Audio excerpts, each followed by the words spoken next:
fokurik aktiboenak direla. Larun batetik piztutako zuen ostean dagoeneko 13 herri hustu behar izan.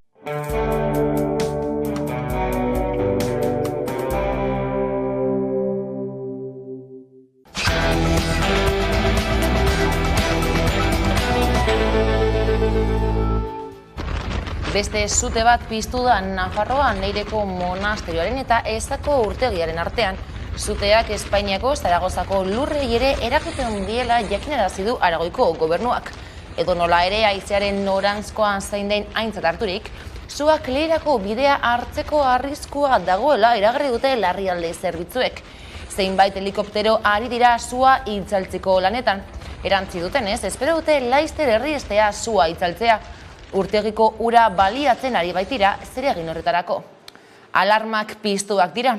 Salutako informazioen arabera, sugarrek urtegiaren eskuineko aldeari eragiten diote. Gainera, egun gutxian Leireko mendikatean izandako bigarren sutea da gaurkoa. Oraindik ezin dira neurtu asteburuan Nafarroan piztutako suteek eragindako kalteak. Hainbat udalerrik hustuta jarraitzen dute eta larrialdietako dozenaka kide ari dira lanean. Eta herritarak hondamendiaren lekuko ikusitakoa sinistu ezinik daude. Azken hamarkadetako suterik larrienak 100 hektaria kiskalita, kalte materialak eta atsekabea utzi ditu. Arratsaldeon guztioi, beroak eta hegoaldeko haize zakarrak Nafarroako suteak itzaltzea zailduko dute. Nafarroako lehendakari ordeak, Javier Remirezek adierazi duenez goizean, 5 sutetatik 2 bereziki aktibo daude. Que tenemos ahora mismo sobre todo 2 focos activos, muy intensamente activos, que hace que la situación sea sensible y delicada en estos momentos todavía. Al día de hoy, y siempre con la máxima prudencia, podemos decir que no tenemos daños personales de importancia, es decir, no tenemos heridos de gravedad durante esta situación de crisis. Como saben ustedes, el Gobierno de Navarra siempre ha priorizado a la hora de la gestión de la emergencia primero las personas, salvaguardar, ser tremendamente garantista, la disponibilidad. Beroak eta hegoaldeko haize zakarrak Nafarroako suteak itzaltzea zailduko dute egoera larriagotuz. Aldaketa klimatikoarekin lotu du gurean gertaera, Aitor Urresti EHUko energia berriztagarrietako irakasleak entzun. Tamalez, normaltasun berria bezala, ez?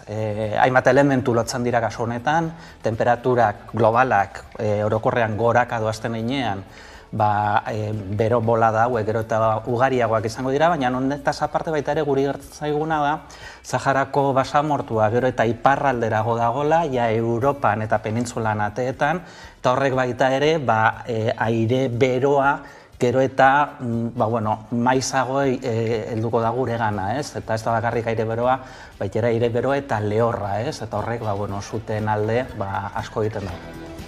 Bada, Udanehar Beho lankidea Erreniegan markatu izan da. Bertan da une honetako foku nagustako bat. Egoera oraindik delikatua dela aitortu du Nafarroako gobernuak. Udane. Suteek Nafarroan jarraitzen dute, asteburuan Ezkabamenditik hasi eta Baltirraraino suteek hartu zuten ia Nafarroa erdia, eta une honetan Errenegan aurkitzen gara, Errenega mendian ikusi dezakezuen hemen atzean, suak hartutako ingurua dena kiskalita dagoela hemen atzean esaterako, une honetan ikusten dugu oraindik itzali berri duten kea hemen darioela, eta Foru Erkidegoko poliziak adierazi digu une honetan lurra freskatzen, bustitzen ari direla itzali berri duten sua berriro piztu ez dadin.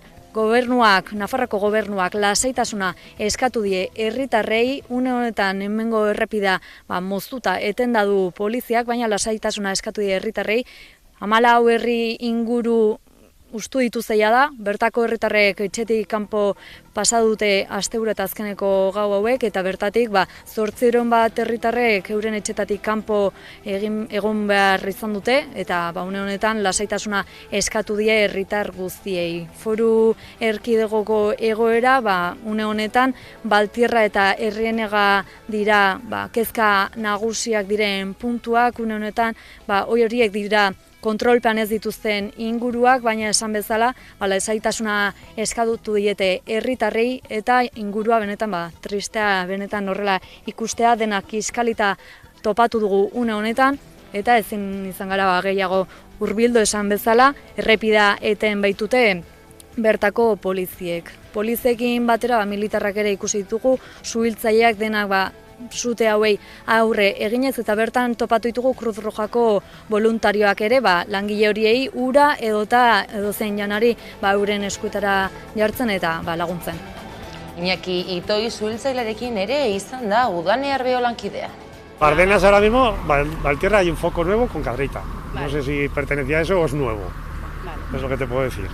Y el resto de ahí, vamos a decir, de Bardenas hasta la Sierra de Laiz, descontrolado. Lo principal es salvar personas y poblaciones. El resto, pues, aunque la gente pueda parecer mal, pasa a ser secundario. Tenemos que priorizar eso. ¿Va mejor? Sí. Poco a poco, bien. ¿Más medios? Sí. Pero no podemos garantizar más.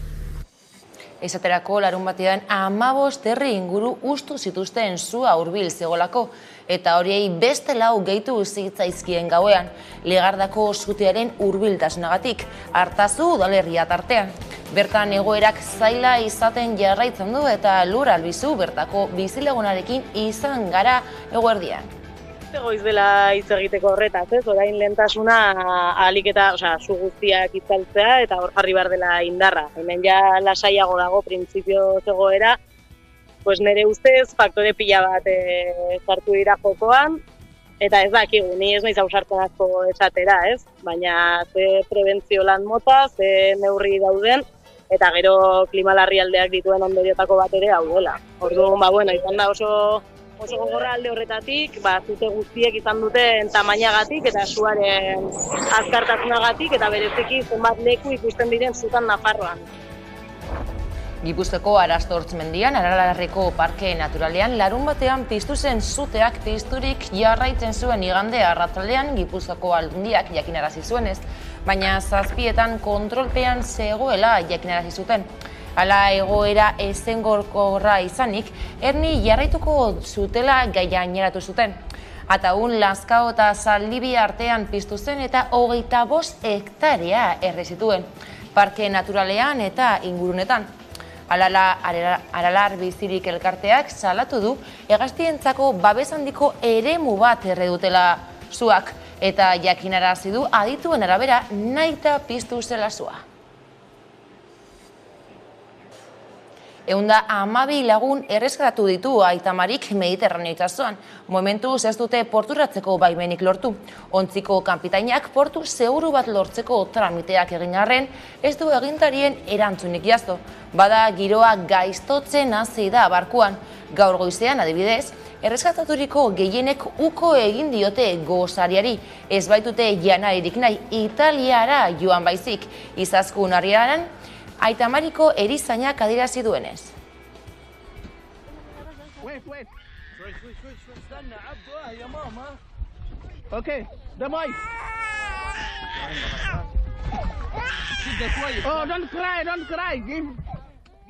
Egia esan, tentzioguneak gehitzen doaz, orduak aurrera doia zen enean, atzotik zenbait arazo izan ditugu. Kultura ezberdina ditugu, beraien arteko arazoak, liskarrak, baina batez ere, Sikilia aurrean ikusten dute ez daukiela aukerari bertara heltzeko, eta horre beraiengan, tentzioa eragiten du. Gaur goizean, gosaria prestatuta gero, ia gehienak ezezkoa eman dute gosariari, ez dutela ezer jatekori nahi, baizik eta beraiek Italiara heldu nahi dutela. Baskarian ere berdin gertatu da, baina beraiekin hitz egin da gero, behintzat, zenbaitzu lortu dugu bazkatzea. Tentzio gune hau, gehiago lado da, atzo ja mehatxatu ziguten, guretara botateko gai izango ziela, eta gaur eguerdian izan dugu kasu bat. Beraz, uste dut ordua dela, dagoeneko bai Malta, Italia, Espainia eta Europa guztiko instituzioek beraien ardura eta beraien alde humanitario hori azaldu eta jende guztionei portu seguru bat emateko hori eskatzen dugu, momentu honetan Aitamaritik tripulazio guztiak beraien izenean. Refuxiatuen nazioarteko eguna da gaurkoa eta hitzaki horrekin bate egin du Naiara Gutierrez, zehar errefuxiatuekin erakundeko komunikazio ardurarekin. Berriro ere Bidaso aldean, ez da kasu bakarra, azkenengo urtean dakigunaren arabera behintzat, bederatzi lagun hil dira, bide hori zeharkatu nahi zutenean, edo mugaren bestaldean zigurun bai gogoratu behar dugu hiru lagun hil zirela trena pasazelako bertan zeuden tokian. Orduan, ikusten da, COVID garaia hasi zenetik, mugak berez blindatuta baldin bazeuden, oso zaila baldin bazen bide seguru eta legalen bidez jende askorentzat, jazarpenetik ihes egiten duen jendearentzat ona etortzea, leku seguru batetara etortzeko. COVID garaia eta gero ikusi egin duguna izan da horixe bera, mugak berriro ere itzi direla, ertziki gainera, eta horren eragina da jendeak gero eta bide arriskutsuagoak hartzen dituela. Frantziako Asanblearako bosen bigarren itzuliak espero gabeko emaitza eman du Pirinio Atlantikoetako laugarren hautesbarrutian. Iñaki Etzaniz Nupezko hautagaia gailendu zaio Anik Trondai Ensemblenko hautagaiari. 89 botoren diferentzia izan da bien artean.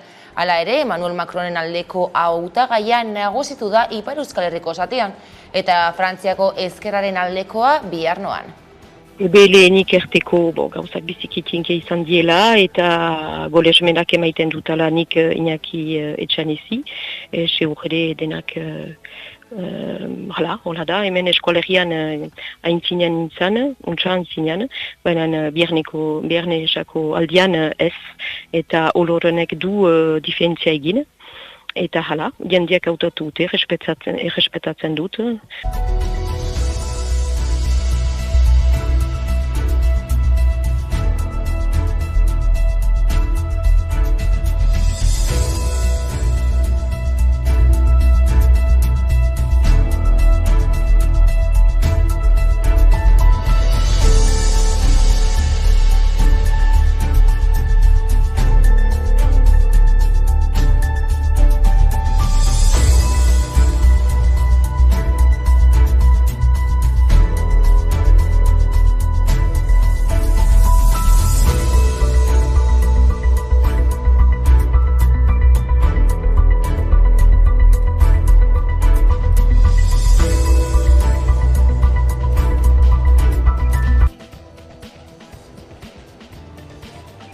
Horrela, Etzaniz diputatu da berria Laserre eta Brurekin batera. Eguzki Urteaga, EHUko soziologia irakasleak aztertu ditu datuak Eguerdiko magazinean. Argi dagoena da, EHUek jokatu duen papera ezinbestekoa izan dela, kontutan izanik lehen itzulian 10% eskuratu zuela, barruti oso, baina Ipar Euskal Herrian 18% ere eskuratu zuela, eta naiz eta EHUek ez zuen boto konsignarik eman bigarren itzuliari dagokionez, hala eta guztiz ere erakutsi zuen, hurbilago sentitzen zela Etxanizetik ez eta Trondaitik, eta horri gehitu bat zaio ere, Egoitz Urrutikoetxeak hautagaiak alegia esan zuela, bigarren itzulian Etxanizen alde bozkatuko zuela. Argi dagoena da, Etxanize kanpainan zehar, lehen itzulia baino lehenago, eta baita bi itzulien artean, adierazi duela, baina eta berriro, sentikortasun bat daukala, Euskal Gaien inguruan, eta bereziki, Euskarari dagokionez, edota bake prozesuari dagokionez. Politikan ere Euskal presoen entzeratzeko bidea urratzez urratz egiteko deia egin du Sarek. Betetzen direla 4 urte, Espainiako gobernuak salbuespen neurriak bertan bera utziko zituela eta legedi arrunta aplikatuko ziela Euskal presoei esan zuenetik, ez? Esan dezakeguna da urratsak eman direla, urrats garrantzitsuak eman direla, baina oraindik orain Euskal presoen 26% haien etxetik urrun dago eta ez bakarrik hori, ez? Momentu honetan Euskal presoen gehiengoari nolabait ere beraien etxerako biderako daukaten eskubide hori oztopatu egiten zaie, ez? Oztopatu egiten zaie, nolabait ere salbuespen hori oraindik indarrean dagoelako, ez? Ez dugula inongo privilegiorik eta inongo onurarik eskatzen Euskal presoentzat, bakarrik eskatzen duguna da legea betetzea, lege arrunta betetzea eta azken batean Euskal presoei dituzten eskubideak nolabait ere bermatzea, ez? Kalea herri aktibazioa beharrezkoa da, hemen presoen korapiloa konponbidean jarri nahi baldin badugu, ez? Gizarte aktibazioaren bidez, konponduko ditugula herri honek dituen arazoak, konponduko dugula presoen korapiloa eta herri honetara elkarbizitza eta bakea ekartzeko aukera. GKS mugimenduko kideek Hernaniko udaletxean itzialdia egin dute. Joan den astean Burutzaldeko Kontseilu Sozialistak salatu zuen, San Joanetan txosnagunean beto politikoa jaso duela. Horren harira ikamika eta eztabaida sortu dira azken egunotan. Bada gaur txosnak jartzeko beto politikoa altzatzeko eta irtenbide bat lortzeko hartu duela bertaratzeko erabakia adierazi dute. Alkaterekin hitz egitea lortu dute eta euren esanetan berarekin biltzeko aukera bakarra GKS-eko kideak udaletxetik ateratzea da. Hala ere eurek bermeak nahi dituzte eta gaua bertan pasatzeko asmoa dute. Bestelakoan, Pirinio Atlantikoetako Akademia Ikuskaritzaren Baionako egoitzaren okupazioa bertan bera utzi duela iragarri du Bart Zehazkak. Agerraldi jendetsu batean gainera. Izilik segitzen du Frantziako gobernuak, baina Euskal Hirigune Elkargoaren babesa jaso dute. Eta brebetako zintako proba euskaraz egingo dute ikasleen zuzenketa adierazi dute.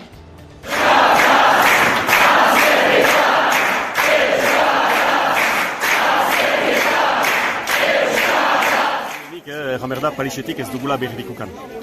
Barne ministerioa parte poliziak egorri dituna, hezkuntza ministeriotik ez dugu dei batukan, ez dugu gutun batukan, ez mail bat, mezurik ez deusei, isiltasun osoa ukan dugu ministerioaren gandik, beraz irtenbideak beste aldetik sikatu ditugu. Badakigu Ipar Euskal Herrian sustengoak baitugula, eta herri elkargoaren sustengoa lortu dugu afera untan. Ondoko azterketak, brebetan, zientztako froga gure ikasleek euskaraz eginen dute, eta gure kopi horiek euskaraz zuzenduak izanen dira herri elkargoaren laguntzari esker. Gure 250 ikaslek eskuaraz eginen dituzte zientzietako azterketak eta azterketa horien kopiak zuzentzeko uztailaren 5 eskual elkargoak egoitza publiko bat ezarriko du Sehaskaren esku. Goizeko 10:00 abiatu da Araba Euskarazen 42. edizioa Olarizunen. Beroa zen eguneko protagonista nagusia izateko, baina hasierako ekitaldian Koldo Tegitu ikastolen elkarteko lehendakariak eta Jokin Bildarratz hezkuntza sailburuak izan zuten zestara izan zen goizeko izpide nagustako bat. Araba Euskaraz jaialdiaren 42. edizioa izan da igandean Gasteizko Olarizuko parkean. Trebiñuko Argantzon ikastolaren alde egin dute aurtengoan eta 8 ikastola arabarrak ibili dira antolakuntzan. Urte osoan egon gara antolatzen, 8 ikastolak, eta antolaketa gogorra izan da, batez ere azkenengo egunak, kriston beroarekin egin dugu montaje guztia. Baina oso ondo joan da, eta gaur ja dena prest, eta momentu zarazorik gabe. Gu Trebiñun gauden ikastola bat gara, eta mundu guztia gonbidatzen dugu etortzera, ezagutzera behartako realitatea, eta aurrera jarraitzea, Trebiño euskalduntzen. Hasierako ekitaldiarekin eta omenaldiarekin abiatu zen goizeko 10:00 Olarizuko etxaldean 8. alaba lelopean. 1991 lehenengo euskaraz egin zenean, agertzen zen 7 kuadrilen aldeko arau euskaraz bat izango zela. Eta horretan oinarrituta pizka bat, eta aurten ere Olarizura bueltatu garen ez lehenengo arau euskaraz Olarizurin izan zela, horretan oinarrituta 8. alaba, kasu honetan Trebiñu izango litzateke, eta 8. ikastola ere Argantzon ikastola izango litzateke. Ekitaldian ikastoletako Jaurlaritzako eta udaleko ordezkariak izan dira. Auzolanaren seme-alaba dira ikastolak. Euren sorreran ezinbestekoa izan zen horrek, beharrezko izaten jarraitzen du gaur egun ere. Batez ere, Argantzun bezalako ikastola txikientzat. Beraiek dieten bezala, Trebiñu araba da. Trebiñu euskara da. 7. alabaren 8. alaba. Deno bai gaude, hasieran esan dudan moduan, edo egun berko gara itsasontzi berean. Deno bai dugu, nahi dugu, hezkuntza sistema aurrera ateratzea eta gure seme alabek etorkizun oparo izatea. Hasierako ekitaldiaren ondoren ibilbideari ekin zioten protagonistek Olarizutik. Lehen ordutik eta egun osoan zehar giro aparta gozatu ahal izan zuten Olarizu inguruetara bertaratutako milaka lagunek.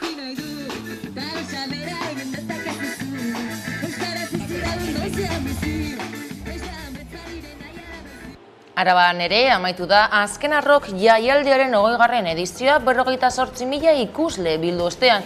Kontzertuz beteriko 3 egunen ostean hurrengo edizioa bizitzeko urtebete itxaron beharko dute rockzaleek.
Gasteizetik mugitu gabe, Gasteizko txosnek jaitako egitaraua aurkeztu dute. Abuztuaren 4tik 9-ra 38 kontzertu eta ikuskizun izango dira.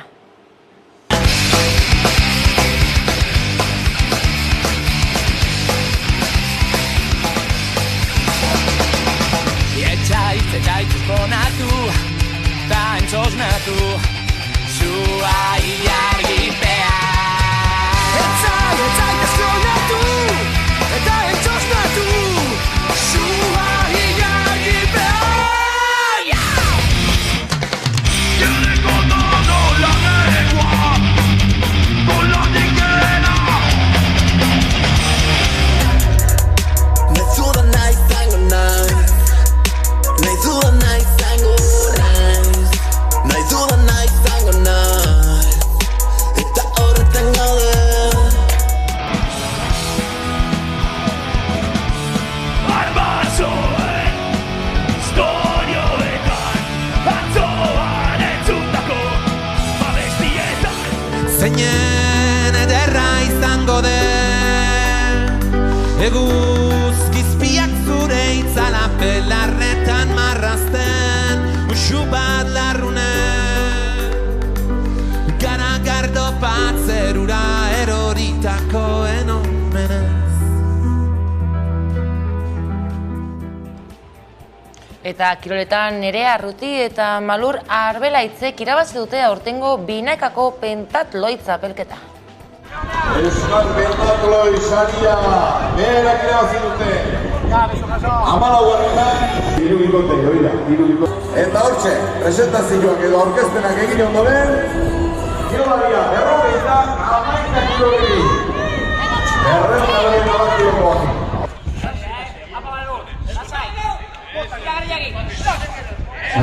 Bikain, garazikatik. Hori, hau zuen!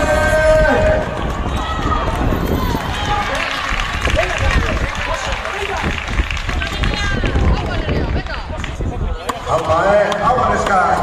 Hori da hori. Iruna plaza egin behar dituzte. Iruna. 6 dan eta...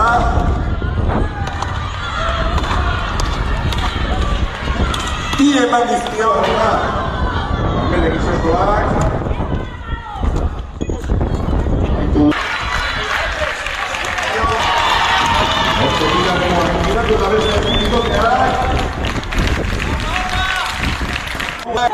Hori. Aber neskak edo emakumeak herrikirolak ikusten hartzen ganean normala irutze zaio. Ez dadin harritu. Eta hortxe da. Egin ala gaina, 22. Urnietarrak, Euskal Herrikoak, Arkaia Aizkolak, hortxe oinatu atenikan, etortzen zaiu eta hementxe bere errealoa. Txapela jarriko diote, hortxe da, Amadurri, Manolez, Nerea Rodri, etorri zen ikusten, txalo hori bat ondo merezi duzeteta. Irati Egibarrek, Irene Zalduak eta Ekine Aizkorbek dute periferiaren mugak izeneko lana eta ikerketa sortu dute. Euskararen askotariko errealitatea sakontzea izan da helburua. Eta gaur bertan, 11 telebistan dokumentala estrenatuko da gaueko 10-etan barkatu. Eta saioaren dokumentalaren laburpen batekin utziko zaituztegu, besterik ez urraldetik. Gogoratu, une oro aurkituko gaituzuela zuzenean, ananaieran 11.eus atarian. Ondo izan.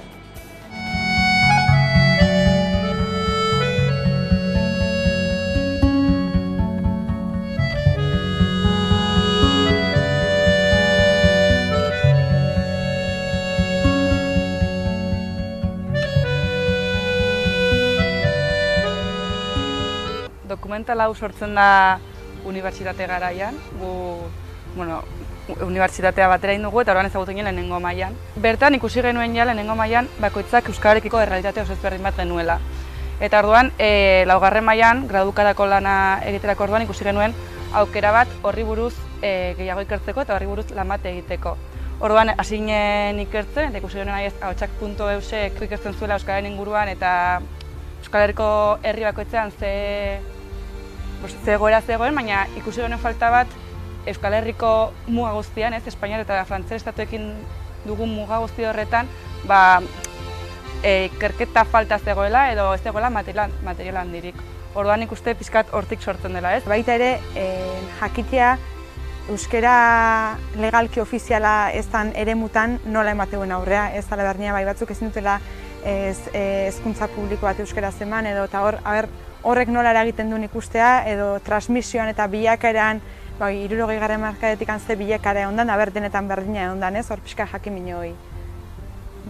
Hasi behar genuen zerotikan. Hasian ikertu behar genuen, guain arte indazion lan guztia, eta orduan, normala meza igual, zona batzutatikan kriston informazio pila lortu genuen, baina beste zona batikan etxeon ezer. Ikuste dugu egin dugula oso lan potente bat, bai dokumental aldetik izan dela ikusi duguna, baina gero ere txosten bat egin dugu, ikerketa bat egin dugu, eta hori oso baliagarria izan daiteke hemendik aurrera egongo den euskararen garapen eta sustapen guzti horretan jakiteko nondik gatozen leku bakoitzean. Gure ustez, gure aletxoa txikila ondia izan, jarri deu, euskal periferian, euskal komunitatea bintzat eman dieu, saiatu gara ematen testigantzoekin, eta espero deu etorkizun baten erabilgarria izatea ere.